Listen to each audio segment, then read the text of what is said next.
में ही कानून है कि फोर्सफुली कोई लैंड नहीं लेना चाहिए, किसान का नहीं लेने देंगे। इसी के लिए हमारा कानून भी है, मॉडल है इंडिया का।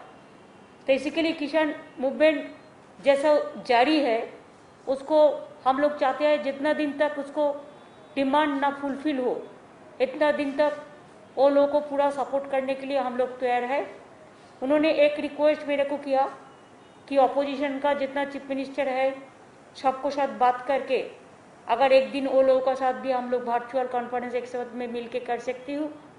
और उन्होंने उसका जो प्लेटफॉर्म है उसका नीचे में एक प्लेटफॉर्म बनाएगा, वो प्लेटफॉर्म में हम लोगों को भी आमंत्रित किया है जाने के लिए। हम लोगों ने कोविड थोड़ा डाउन होने के बाद इसका बारे में चर्चा करेंगे, लेकिन हम जरूर चीफ मिनिस्टर लोगों ने जो हमारा दोस्त है हम लोगों ने बात करेंगे कि इसका जो मूवमेंट चल रहा है इसी के बारे में हमारा सबका ओर से एक यूनिफॉर्म लेटर जाए, जैसे लोकसभा चुनाव का पहले, लोकसभा आने का पहले वो लोगों को भी मदद मिले। यही बातचीत हुआ है। और कोविड से लेकर किसान और बेरोजगारी से लेकर इंडस्ट्री, आज भूखा है हिंदुस्तान। इसको पॉलिसी के लिए, भूखा पॉलिसी के लिए ऐसा पॉलिसी बना दिया, फोर्सफुली सब बिल कानून पास करके लेता है और ऐसा ऐसा कानून बनाते हैं जिसमें आज इंडस्ट्री सफर कर रहा है। आज इवन कोविड जो मेडिसिन इक्विपमेंट्स उसमें भी जीएसटी ले रहा है। किसान का मूवमेंट 7 महीने से चल रहा है, आज जनवरी महीने से कोई बात भी नहीं किया है लोगों का साथ। क्यों नहीं किया है? ये लोग तो हमारा देश का ही आदमी है, बात करना क्या मुश्किल होता है? बात करके अगर 3 बिल वापस ले तो क्या होता है? जो किसान नहीं मानते हैं तो किसान के ऊपर उसको छपा देने का, फोर्सफुली इम्प्लीमेंट करने का तो कोई कारण नहीं होता है। तो इसी के लिए हमारा भी मांग है किसान का 3 बिल विड्रॉ करें। दूसरी बात यह है कि इसको गलत पॉलिसी के लिए कोविड में बहुत सारे आदमी मर गया। हमारा 18 to 45 ईयर्स जो हमारा अनएम्प्लॉय, जो हमारा एम्प्लॉय यंग जनरेशन है, मिडिल एज जनरेशन है, बहुत सारे मर गया। और अभी भी कब आएगा, कैसे आएगा, डिस्ट्रीब्यूशन क्या करेगा मेरे को पता नहीं है। अभी भी कहते हैं कि 25% प्राइवेट को जो देंगे वो भी हम डायरेक्ट सेंट्रल से देंगे। क्यों डायरेक्ट सेंट्रल से देंगे? अगर स्टेट गवर्नमेंट फेडरल सिस्टम में स्टेट का health it is a joint subject, लेकिन स्टेट का ही सबको इम्प्लीमेंट करना पड़ता। टीका अगर देना पड़ता है तो स्टेट को ही देना पड़ता है। तो इसमें उन्होंने क्यों प्राइवेट सेक्टर को देंगे? उनका नहीं होना चाहिए। स्टेट को डिवाइड करने के लिए, स्टेट का पॉलिसी को डिवाइड करने के लिए एक कोविड पॉलिसी हम लोग को पता ही भी नहीं है अभी तक, गाइडलाइंस भी पता नहीं है अभी तक क्या कर रहा है। एक एक दिन जा रहा है और डेड बॉडी उत्तर प्रदेश से भसा दे रहा है और नदी में चलता है डेड बॉडी। हमारा भी बंगाल में डेड बॉडी मिला, बिहार में बहुत सारे मिला, कोई ध्यान ही नहीं है कितना डेड बॉडी नदी में उतार दिया, गंगा में उतार दिया। ऐसा कोई ऐसे देश चल सकता है? तो इसी के लिए 7 साल में जो बीजेपी ने जो राज चलाया वो खाली खबरदारी करने के लिए, जबरदस्ती करने के लिए, जो काला कानून है काला कानून के लिए आने के लिए, किसान को हत्या करने के लिए, इंडस्ट्री को बंद करने के लिए, बेरोजगारी बढ़ाने के लिए, कोविड से लेकर किसान तक पूरा आज हिंदुस्तान आज धुक रहा है। इसी के लिए हम लोग भी चाहेंगे कि किसान का मूवमेंट स्ट्रांग हो। अनएम्प्लॉयड का यूथ का बहुत सारे नौकरी चला गया। सेंट्रल गवर्नमेंट को एम्प्लॉयज़ का अभी काम का भरोसा नहीं है, इंडस्ट्री की भी इनकम नहीं है।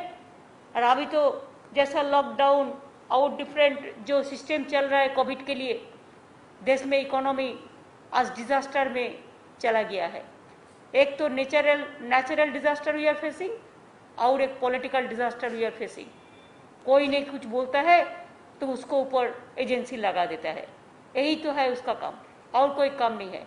ऑफिसर को भी डराता है, ऑफिसर को लिए भी कानून बना दिया कि उन्होंने कोई लिखने भी नहीं सकता है, कोई पुस्तक भी नहीं ले सकता है, कोई बोल भी नहीं सकता है। बोली में भी बंद कर दिया। जैसे नोटबंदी किया था अभी बुली बंदी कर दिया, बुली भी बंद कर दिया। ऐसे तो नहीं चल सकता। India is a democratic country, तो इंडिया को डेमोक्रेसी लोकतंत्र को रक्षा करने के लिए जो भी होना है, हम अपोजिशन जितना भी है सबको रिक्वेस्ट करने चाहूँगी। और बीजेपी का भी बहुत सारे पुराने लोग हैं जो पुराने घराना का आदमी है, आज जो नौजवान भी बीजेपी में चला गया था मोदी को देख के, वो लोगों को वापस आके एक कट्टा होके हिंदुस्तान को बचाने के लिए, हिंदुस्तान के तैयार करने के लिए, किसान को बचाने के लिए, यूथ को बचाने के लिए, मजदूर को बचाने के लिए, सबको इकट्ठा होने के लिए हमारा मिनती रहेगा। और 100 हॉट चीफ मिनिस्टर एक साथ में हो, फेडरल स्ट्रक्चर में स्टेट गवर्नमेंट का भी एक यूनियन होना चाहिए, जो यूनियन में एक साथ में मिलके अगर कोई स्टेट को ये लोग हैरेस करे तो और सब स्टेट मिलके उसको फाइट करे। यही मेरे को बोलना है। हमारा बहुत बहुत धन्यवाद है कि बहुत दूर से टिकिया जी एंड अदर लोग, ये लोग ने आया है इधर में। पार्टी का जनरल सेक्रेटरी भी बताया, तो आपका नाम थोड़ा बोल दीजिए ना। विवेक जनरल सेक्रेटरी भारतीय जनता संयुक्त मोर्चा का, तो मैंने उसको भी हमारा बंगाल का भी लड़का है, उधर में भी लास्ट पे बैठे हैं, सबको मैं स्वागत किया है। और बंगाल का जो भी हमारा सपोर्ट चाहिए हम देने के लिए तैयार हैं।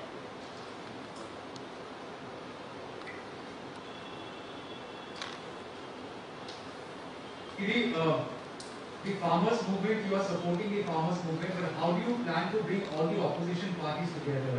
And now that Mr. Rakesh Tikait has come and met you, is it an additional responsibility for you to take the entire charge? Are you willing to lead the entire opposition plan against the farmers? नहीं, farmers के लिए, किसान के लिए, जो किसान संयुक्त मोर्चा जो 7 महीने से मूवमेंट कर रहा है, ये लोग चाहते हैं कि देश भर, ये तो खाली हरियाणा और पंजाब और उत्तर प्रदेश का नहीं है, पूरा देश का है। किसान तो हर देश में, हर प्रांत में रहते हैं, तो इसी के लिए अगर हम लोग सब मिलके एक इकट्ठा होके उनको साथ में हम रहे तो सबसे बढ़िया होगा। तो इसी के लिए हम, you forget my name, I don't want to lead it, but we think it is a collective family. Let us work together. Ma'am, I have one more question about the Prime Minister announcing absolute free vaccine for all from June 21st. How do you see this drive? While the Prime Minister was addressing the nation, he also kind of indicated that states have not been able to contain it, perform. Thus, the center is now acting upon and now decided to give free vaccine. How do you see the entire drive undertaken by the Prime Minister of giving free vaccine? You have written few letters in the past. First, you tell me whether central government is successful to drive this now. Why they have not given this drive before 6 months ago? Why so many 18 to 45 years the peoples are died already because they have not they didn't get the COVID vaccine or the oxygen. How even Agra yesterday हमने देखा क्या 22 patient को mock poll का नाम पे oxygen नहीं देके मार दिया। What is this, what is going on? अगर फ्री वैक्सीन देगा तो इतना प्राइम मिनिस्टर का क्रेडिट लेने का कोई जरूरत नहीं है। एक रुपया बीजेपी का नहीं है, ये रुपया जनता का है, और जनता का ये रुपया है तो जनता का पास पहले से क्यों नहीं गया? 35,000 करोड़ रुपया था जिसमें जनता के लिए वैक्सीन देने के लिए, वो रुपया कहाँ गया? एक क्वेश्चन तो सुप्रीम कोर्ट ने किया है, हम भी सुप्रीम कोर्ट में एफिडेविट किया था। हम लोग आभारी है सुप्रीम कोर्ट का जो उन्होंने एक डायरेक्शन दिया है और स्टेट के इंपॉर्टेंस देने के लिए, फेडरल स्ट्रक्चर को इंपॉर्टेंस देने के लिए बोला है। लेकिन अभी तक भी एक गाइडलाइंस नहीं बनाया, अभी तक भी कब आएगा, कैसे आएगा, क्या करेगा, कुछ हालत ठीक नहीं लगता है। ये लोग बोलते हैं कुछ, करते हैं कुछ। जब तक पूरा खत्म नहीं होगा हम नहीं कहेंगे कि वी द स्टेट, हमारा स्टेट में जैसा हम 2 करोड़ का माफिक हम टीकाकरण कर दिया, कोविड वैक्सीनेशन दे दिया, ऐसे बहुत सारे स्टेट है जो अपने से खरीदा और अपने से किया। ऐसे हम भी 200 करोड़ रुपया का वैक्सीन खरीदा और दिया। ऑक्सीजन भी हम लोग को ही खरीदना पड़ता है। प्राइम मिनिस्टर ने कुछ नहीं दिया है भाषण छोड़ के, तो भाषण देना नहीं है। भाषण में वो तो बिहार का इलेक्शन का पहले बोला था फ्री वैक्सीन देगा। कितना दिन हो गया, कितना दिन होगा? 7-8 महीना हो गया। अगर पहले से वैक्सीनेशन हो जाता तो क्या होता? अगर रुपया भी इसके लिए था तो क्या है, पीएम केयर्स में कितना फंड है, वो फंड से भी 35,000 करोड़ में इसमें ही हो जाता था, वैक्सीन नहीं दिया। तो ड्राइव क्या है, ड्राइव तो स्टेट गवर्नमेंट का खिलाफ में बोलने का एक डार्टी ड्राइव है और कोई नहीं है। अगर जनता के लिए करता तो डिवाइड एंड रूल नहीं कर सकते थे, तो स्टेट अलग सेंट्रल अलग ऐसा नहीं बोलना चाहिए था। और हर बात पे स्टेट गवर्नमेंट को बुलडोज करना एक फेडरल स्ट्रक्चर में ठीक नहीं लगता। सिर्फ फार्म लॉज ही नहीं, लेकिन 2024 के चुनाव से पहले एक यूनाइटेड ऑपोजिशन की भी मांग उठ रही है। इन परिस्थितियों में क्या आप यूपीए को लीड करना चाहेंगी? हम कुछ नहीं करने चाहेंगे, हम एक ही बात करने चाहेंगे कि मोदी जी को हटाने चाहेंगे। रोज का ये हो रहा है कि पेट्रोल डीजल की प्राइस में हाइक हो रही है, पहले से ही होता आ रहा है, अभी आप क्या बोलेंगे इस पर? इसमें बीजेपी का कोई केयर ही नहीं करते हैं। हर रोज डोमेस्टिक सिलेंडर का गैस का दाम भाव बढ़ रहा है, पेट्रोल का भाव बढ़ रहा है, डीजल का गैस बढ़ रहा है, डीजल का भाव बढ़ रहा है, तो किसान खेती कैसे करेगा? और इसमें जो किचन होता है ना, किचन में आग लगता है, प्राइस हाई की सो हाई। ऐसे तो कोविड चल रहा है, इसका बाद हर रोज दाम बढ़ाते बढ़ाते जा रहा है। Even they cannot spare the GST tax for the COVID equipments and the COVID medicine. This is wrong.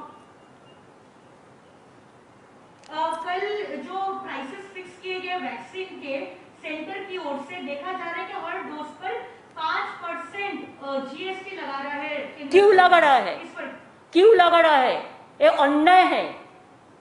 Covid vaccine पे जीएसटी 5% लगाते हैं तो वो जिंदगी और मौत का खेल कर रहा है। सवाल ही नहीं पैदा होता है। इसको तो पहले विड्रॉ करना चाहिए। बड़ा बड़ा भाषण देता है, 1 घंटा का भाषण में कोई जीएसटी विड्रॉ होगा, ये बात तो नहीं है। दीदी एक क्वेश्चन है। बोल दो जल्दी। दीदी पीएम ने वैक्सीन की घोषणा की है, मुफ्त वैक्सीन की। भाई अभी किसान का मूवमेंट के लिए आया है, आप किसान लोगों को पूछो ना। दीदी बॉम्बे हाईकोर्ट ने कहा है सीमा पर सर्जिकल स्ट्राइक नहीं, कोरोना पर सर्जिकल स्ट्राइक करे। क्या बोला? दीदी बॉम्बे हाईकोर्ट ने केंद्र सरकार को बोला है कि सीमा पर सर्जिकल स्ट्राइक नहीं, कोरोना पर सर्जिकल स्ट्राइक करे। तो ठीक ही बोला है, जब तक मेरे को समझ में आपका बात आया। अभी आप किसान नेता लोगों को पूछिए, वो लोग को क्या बोल रहे हैं। टिकायत जी ने एक चीज बोला है कि बंगाल में वो लोग एक मॉडल किसान पॉलिसी चाहते हैं, आपको रिक्वेस्ट किया हमारा ऑलरेडी है। आप बंगाल के बाद आप उनका क्वेश्चन का रिप्लाई दीजिए। नहीं, बंगाल वो लोग मिडिल मैन सिस्टम को हटाना चाहिए, ये भाई बंगाल का सब कुछ है। लेकिन बंगाल में एग्रीकल्चर प्रोडक्शन डिपेंडेंट है, middle man dependent agriculture distribution. देखिए whatever you are saying, आपने उन्होंने ये बात नहीं किया। वो बंगाल में किसान का मदद करने के लिए जो बात कहा है हमारा ऑलरेडी है। Now you can answer question to Tikait ji and Tikait ji नमस्कार। सर आपने कहा कि सारे ऑपोजिशन पार्टीज को इकट्ठा होकर फार्म लॉस के खिलाफ आवाज उठाना चाहिए। अभी देश का जो परिस्थिति है और ऑपोजिशन पार्टीज जो है, आपने ममता बनर्जी से मिलकर तो ये साबित कर दिया कि वो बहुत स्ट्रॉन्ग एक ऑपोजिशन है। आप क्या चाहेंगे कि ममता बनर्जी जो है ऑपोजिशन को लीड करे? जो ताकत होता है लीड तो वही करता है। अब जो मुकाबला करेगा वही आके फ्रंट पे आ जाएगा।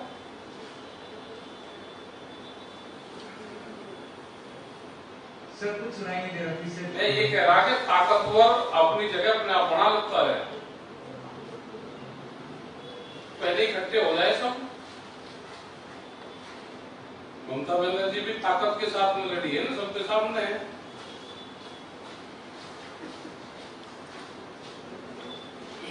विधानसभा चुनाव से पहले आप नंदीग्राम भी आए थे, महापंचायत की थी और आपने नो वोट टू बीजेपी का कैंपेन भी चलाया था। सामने कुछ और राज्यों में चुनाव है, यूपी में भी है। क्या आपका ऑर्गेनाइजेशन वहां भी जाएगा और फिर एक बार ये मुहिम छेड़ेगा वहां पे कि बीजेपी को वोट नहीं दिया जाए? हाँ बिल्कुल मुहिम छेड़ेगा और यही मुहिम रहेगी कि बीजेपी को वोट मत दो।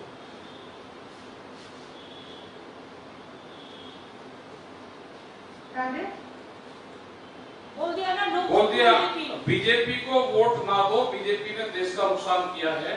अगर बीजेपी आएगी तो स्टेट बेचना शुरू करेगी। अगर बंगाल में बीजेपी आती तो जो टैक्सी चल रही है ना ये खत्म होती, झगड़े होते और आधा बंगाल बिकता। तो बंगाल को तो बचा लिया ममता जी ने, अब देश को बचाना है तो बीजेपी जाएगी तो देश बचेगा, बीजेपी रहेगी तो देश बिकेगा। बीजेपी को देश से जाना होगा। ये मुहिम रहेगी, जहां जहां इलेक्शन रहेंगे वहां वहां मुहिम रहेगी हमारी। ये पंजाब रहेगा, उत्तर प्रदेश रहेगा, अभी उत्तराखंड रहेगा और यूपी मिशन शुरुआत होगी एक बड़ी पंचायत के साथ में शुरुआत होगी और सब लोग वहां पे जाएंगे।